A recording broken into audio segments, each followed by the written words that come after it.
The Dallas Mavericks. This team is unreal. The Dallas Mavericks are just one win away from reaching the 2024 NBA Finals, which would be their first finals appearance since 2011, the year they won it all. If I told you, Mavs fans, at the start of the season that the Mavericks would be one win away from sweeping their Western Conference Finals opponent and advancing to the NBA Finals, I would just love to know what you guys would be thinking. Because this Dallas Mavericks team, nobody had them in this position. Nobody had them on the cusp of winning a championship. Because I'll tell you guys this to start. This series is over. I know there's eventually got to be a team that comes back from 0-3 down. It's not going to happen in this series. I mean, the Dallas Mavericks are just the better team. The Dallas Mavericks are not losing 4 games in a row in this series. This thing's a wrap. They defied all the odds. They proved everybody wrong to get here. I mean, you just look back, ESPN giving the Kyrie Irving trade a D. PJ Washington, they graded that a D as well. They gave the Daniel Gafford trade a C-. I mean, ESPN, they completely got it wrong with this Mavs team. And all the talk, going from last season to this season was that the pressure was on. But you look at the Mavericks, they have hit on all of the important decisions. And Evan Siddery put this out on X, and it just explains how great this Mavs front office has been of putting the Mavericks in this position and surrounding Luka with the help that he needed. As the Mavericks, they trade Spencer Dinwiddie, Dorian Finney-Smith, a 2029 first, 2 second-round picks for Kyrie Irving. So many people clowned the trade at the time. They draft Derek Lively at number 12 overall after strategically tanking the last couple of games last season to put him in that spot. Then they trade Grant Williams, Seth Curry, a 2027 first, top 2 protected for PJ Washington and 2 second-round picks. And then they trade a 2028 pick swap for Daniel Gafford. The Mavs front office delivered. They needed to surround Luka with talent. They needed to make this team a contender around him, and they did just that. And boy, oh boy, Luka Doncic and Kyrie Irving, they have been special as a duo, man. You're talking about one of the greatest backcourt duos in NBA history. Stan Van Gundy said on the broadcast, the most talented backcourt in the history of the NBA. That's some very high praise. Luka Doncic had 33 points, 7 rebounds, 5 assists, 5 steals. Kyrie had 33 points, 3 rebounds, 4 assists on 60% shooting. Luka Doncic and Kyrie Irving have been magnificent. They have outscored Anthony Edwards and Karl Anthony Towns by 70 points, 181 to 111. The rest of the T-Wolves have actually outscored the rest of the Mavericks by 57. So when you look at it, just at face value, the difference is that dynamic duo of the Mavericks. Luka and Kyrie are the difference makers. And right there, that just proves it when you look at the point discrepancy. Anthony Edwards, for as great as he's been, he has not been to the level of Luka or Kyrie. Karl Anthony Towns has been a disaster.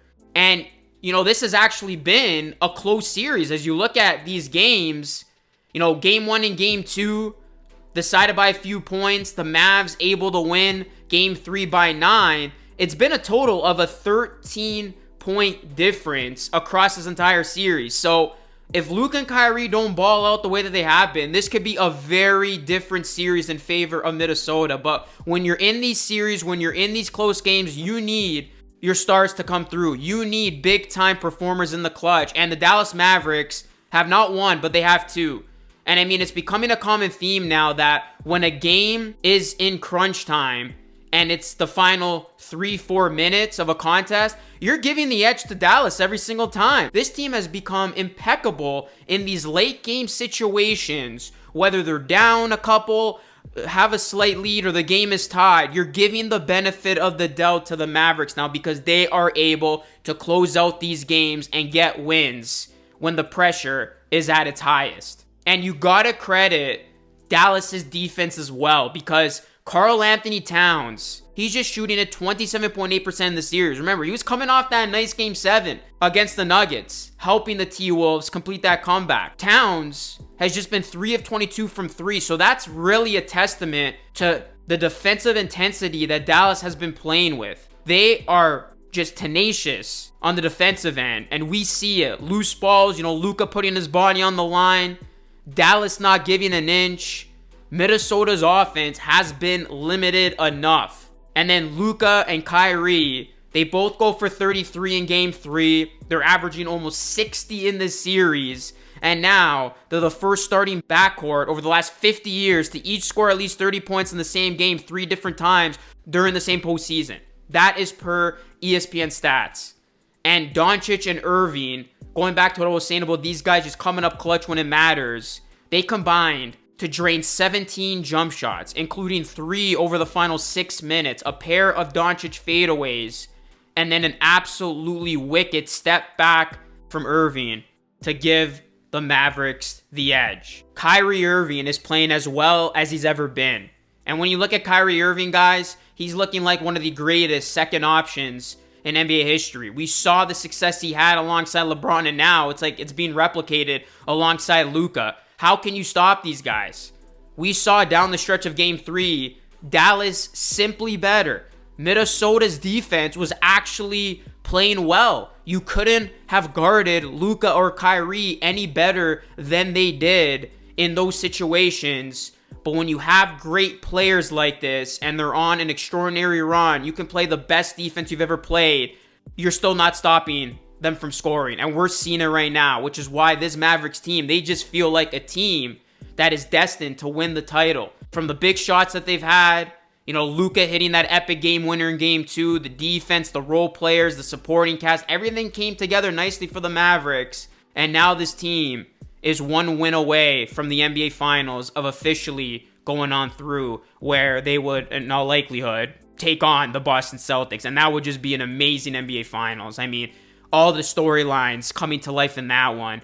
I'll do a separate video once the Finals matchup is made official, but we know it's going to be Mavs and Celtics. It's going to be one hell of a series. So Irving and Doncic, they have just been amazing. They have been those guys. And the Dallas Mavericks, again, defying the odds. What an improbable run this has been. And they have just fooled everyone who thought this team was dead in the water. And they just completely turned their situation around. And again, who had the Mavericks in this spot from the beginning of the season? Not a lot of people, if any. So the Dallas Mavericks, guys, this team has been fun to watch. I'm rooting for them. I definitely want to see them close this thing out and then beat Boston in the finals. The Dallas Mavericks, they have everybody hooked because this team, they are playing some special basketball right now. Let me know your thoughts, guys. Hit a like on the video. Subscribe to the channel if you're new. That is it for me. It's Lucas signing off. As always, thanks so much for watching. I'll catch you all again in the next one.